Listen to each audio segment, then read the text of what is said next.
Hello everybody, this is Jeffrey GT7 and welcome to the episode. In this episode we're going to be using a 2004 Subaru WRX Impreza at Expressway 600.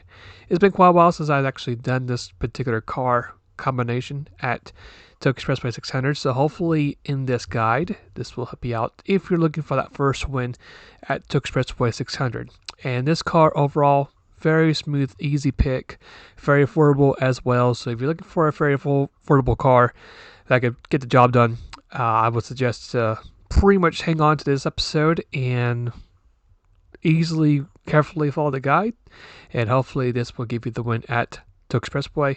And if for some reason it does not really fit your driving style or does not give you the win, I would highly suggest to keep the car, because this car can also be a very helpful car to use at Le Mans. So without any further ado, let's go ahead and jump into the episode. So of course the first part is going to be on how to get this car. Thankfully this car is going to be a very easily accessed car to get, as it is 2004 year model, which gives you the right to get this car at either Brand Central or at the used car dealership. For Brand Central, it's going to cost you a very affordable 50,000 credits. And overall, a very great car to have in your garage. So if you do have the spare credits lying around, I would highly suggest use those credits toward that car, and you will going to get a lot of credits back if you're going to pretty much use this car for the Expressway 600 or for the Mall 700s for your main build. So after you grab the car, the next thing we're going to go through next is going to be, of course, the livery. And then for this particular livery I have for this car, I actually went ahead and pre-made a livery. That way it'll be a bit easier for you guys to get access to. Now if you guys want to follow me in the game, here are the steps that you can take if you want to follow me through the game. So just basically just pause the episode and just follow that guide if you want to do that. But just pretty much search me up in the search tab at showcase and just search for my photos, and of course you can just follow the steps right along the screen right there, which hopefully it does help out. And usually why I encourage you guys to follow me in the game is that way it'll be a much easier way to pretty much either copy my liveries I do showcase in my videos rather than just for you manually looking them up. But for this livery, here is the livery I have supplied. So if you want to go ahead and either pick it up at GT Auto, add to your collection, or you can just basically search it up at GT Auto. There's the main hashtags if you want to look them up. Should be pretty easy to look up. I think I would recommend just do Tokyo 600. That should be the easiest way to search for this livery. Now if for some case you do not want this particular livery, but rather you want the parts instead, that's totally fine. I'll go ahead and share the parts that comes with this car. Now the first thing, of course, is going to be the wheels. I pretty much left them as is, so that's pretty much the easiest thing about that build, is the rims are going to be the same. Now for the car, the other custom parts, which is going to be your front bumper, the side, the wing, or the rear and the wing. For the front bumper, it's going to be Type A. The side is going to be Type A as well.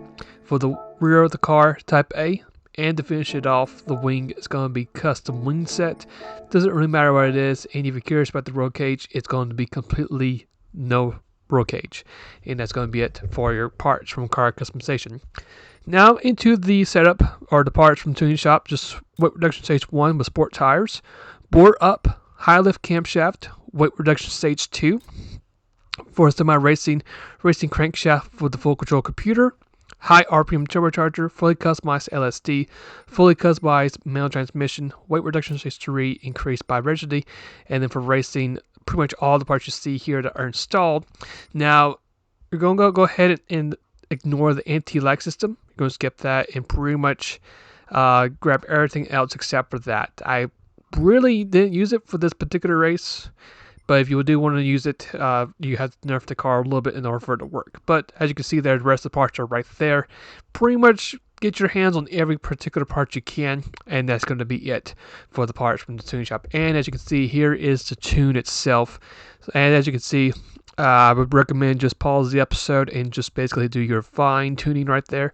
The main things to worry about is going to be both your downforce and of course the transmission. I pretty much didn't adjust anything for the torque vectoring center or for the fully customized LSD.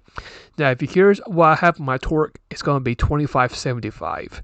25 for the front, 75 for the back. I'm not too sure if that was able to showcase it through there, but that was the numbers I was running for the whole entire race. And of course, there's the rest of the parts right there for the other part of the list. Almost pretty much got my hands of everything in that tuning shop, which is pretty cool. Being able to get a car that's at least a 400 pp, 500 pp car, just having the perk of just getting every single part you can grab on, and really releasing the beast in the car is pretty fun. So for this Impreza, I could say not too bad of a car, and also the sound of the car, it sounds pretty good too. So as we make our way through the field, we're going to be, of course, in this race full map 1 from all the way from start to finish. This car also has some decently good fuel consumption as well, not being able to burn not too much fuel. We will have to pit a little bit a lap before the RX-7 does, so your lap 7 should be your magic number to pit. Yeah, you could probably maybe adjust the fuel setting, maybe a later stint, but for this particular episode, it's going to be maximum power for this whole entire stint, and the car actually does feel decently smooth with the controller. So, just following along with the Porsche, we are going to try to gain some ground, especially through this part right here. We're going to easily go ahead and bypass the Porsche, and you can see we're right behind the GTR.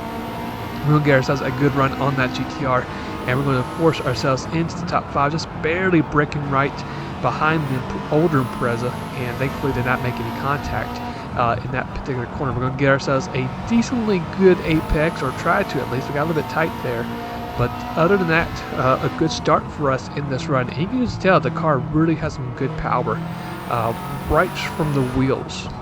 Just seeing how the launch really does carry out the car, and this car was really good on that very tricky hairpin as well. So as we follow the older gen Impreza down to the south corner, we're thinking about making a move, and we're going to force ourselves into its right side. We're going to make a little bit of contact, but thankfully for us, we actually do manage to get off the older Impreza.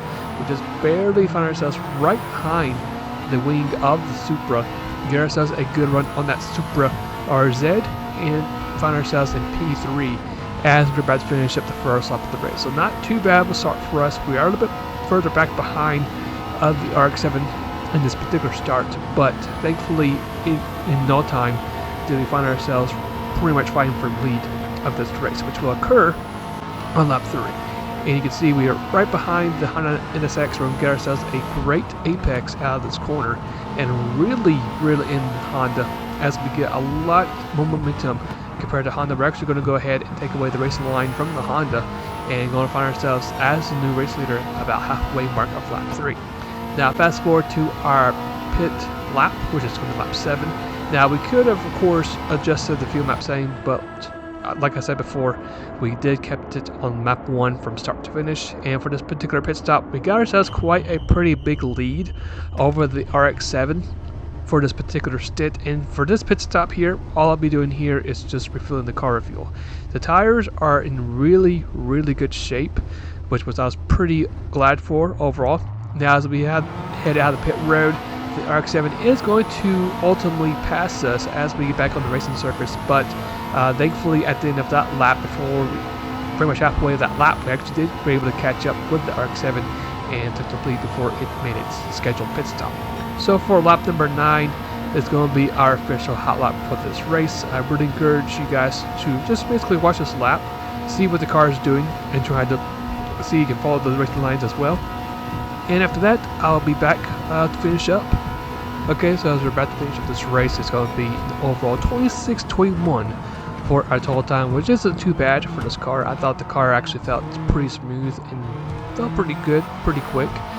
Fast lap, of course, is going to be a 208.265, which I thought was overall pretty decent. We were doing mid to low 208s from the majority of the race, so the car actually did had some decently good consistent speed from the race. And as you can see here, surprisingly, the GTR finished back in 7th place because it made an extra pit stop. So as you can see here, we kept the car clean, got ourselves that sweet clearance bonus, and that's going to be it for the episode. For our next episode, as you guys can see, we got ourselves to Group 3 Ferrari 408 Italia.